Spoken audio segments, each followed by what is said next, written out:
YouTube. It's your guy, not your average trucker.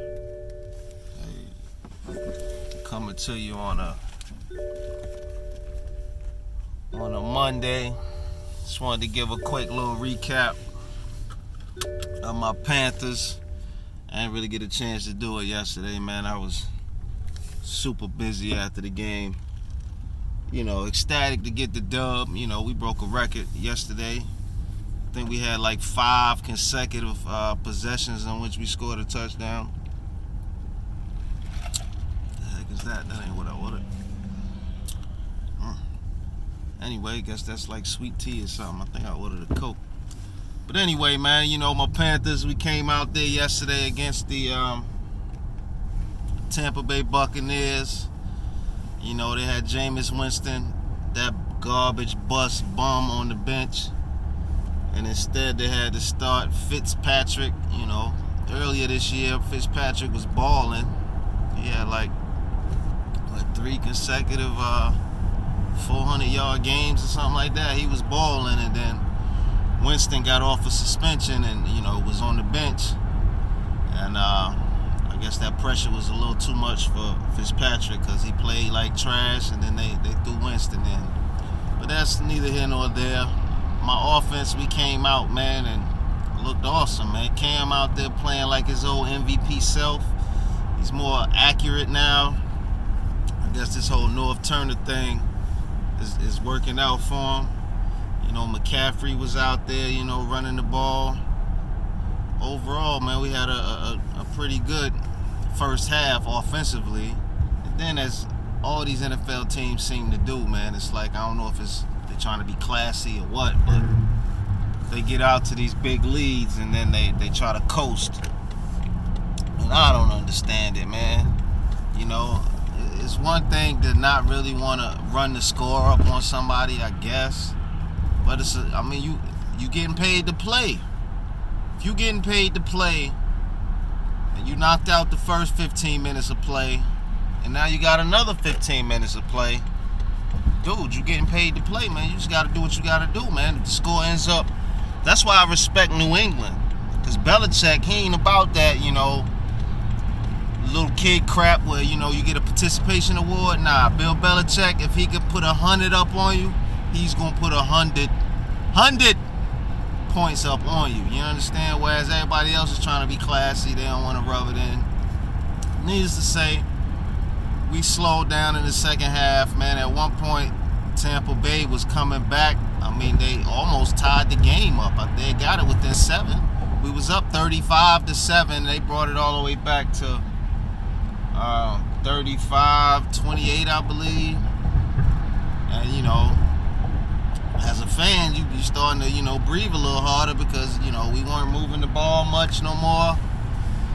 Then our defense, I'm still down on our defense because we're not aggressive, man. But our defense let them come back on us, man. So I'm starting to breathe hard like, what we did to Philadelphia, coming back from 17-0. Are they about to do this to us, So I started to panic a little bit, but we ended up pulling it out because, like I say, Tampa Bay, man, their defense is trash. So they really aren't a threat, man. So if they not hitting you bombs away with Deshaun Jackson or Evans down the field, you don't really have much to worry about, you understand? So it was a good victory for us, It sucks because we got a short week. This week we're playing Pittsburgh Steelers, and they're hot right now. They've won several in a row. I think they like 4 or 5 they've won in a row without Le'Veon Bell. So we got to go to their house on a Thursday night. It's gonna be rocking. It's a primetime game, and I'm hoping Cam shows up, man. Don't try to be Big Ben. Don't try to be somebody you're not. Play your game, man. This game plan that you and Norv and they've been running this year has been working for us. So keep with it. You understand? Don't try to come out there and be cute, because that's what Cam has a problem sometimes. He tries to get out there and be cute. That's the main reason we lost to the Redskins. It's like, yeah, we had them early 3 turnovers. That's how they got the lead on us. But we had a chance to take a game-winning drive in the final possession of the game. But rather than, dink and dunk a little bit to get the first downs, Cam was going for the whole thing. We was in a 4-down territory, and rather than go ahead and get that first down, because we was, I think we was on like the 17 or something, so we could get a first down without scoring a touchdown. This dude going for, I get it, man. You want to win the game, but you got to play smart too. Them first 2 passes didn't work.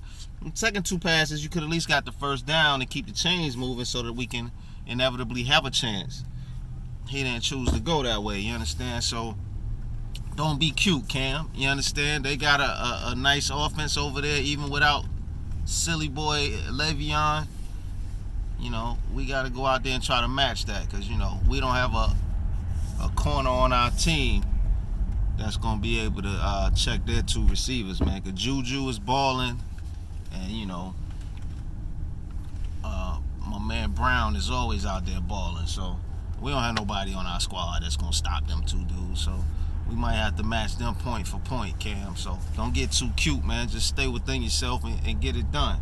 And as for Le'Veon, like, I've always been a hustler my whole life. So I'm going to tell people, hey, man, I get it, man. I'm about $1 myself.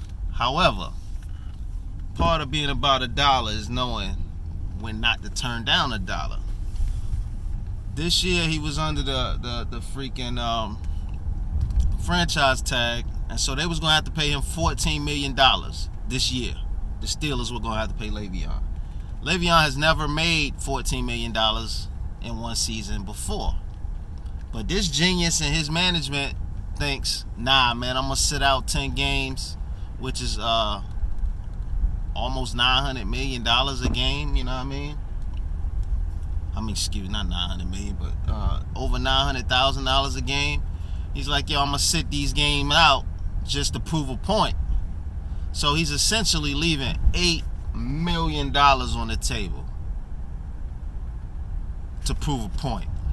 Like, I'm worth more. The problem with his mathematical abilities is, you sit out all them games, you left $8 million on the table, you trying to prove your point. You get to this next team that you think going to offer you like a max deal or pay you like a receiver or whatever it is you're trying to do. The problem is, no matter how big that number is, you still got to subtract $8 million from that, because you got to think about it. Yeah, I got this big contract, but last year I left $8 million on the table. So no matter how big your signing bonus or how big your next contract is, you still got to account for that $8 million that you left on the table when you really doing the math, and you got to ask yourself, did you really prove a point? Did you really do something? Nah, you hurting yourself, because you not playing and the Steelers are still balling. You not playing and the dude that replaced you is averaging more yards a game, more yards a carry than you did. He's out here got more touchdowns than you did. So it makes it look like it's plug and play in Pittsburgh, meaning that maybe it's not you, it's that offensive line. Maybe it's not you, it's the scheme. So you just left $8 million on the table trying to prove your value, and you ain't proved nothing. Likewise, a lot of people not gonna want to bring you into their locker room because they see you as a me guy instead of a us, we. So Le'Veon, you an idiot, fam. We already knew you an idiot. You done been suspended twice for drugs. Like, you know what I mean? Like, I don't care how much you like to get high, how much you like to party. Ain't no drugs partying more important than millions of dollars, dog. You done cost yourself millions of dollars. They probably would have been cool with giving you a freaking a bigger deal, long-term deal, if you weren't so immature. But you don't think about that. Anyway, keep pounding. My Panthers is gonna win. I'm pulling up to the crib, man. I gotta eat some lunch real quick. I'm gonna holler at you. Not your average trucker. One.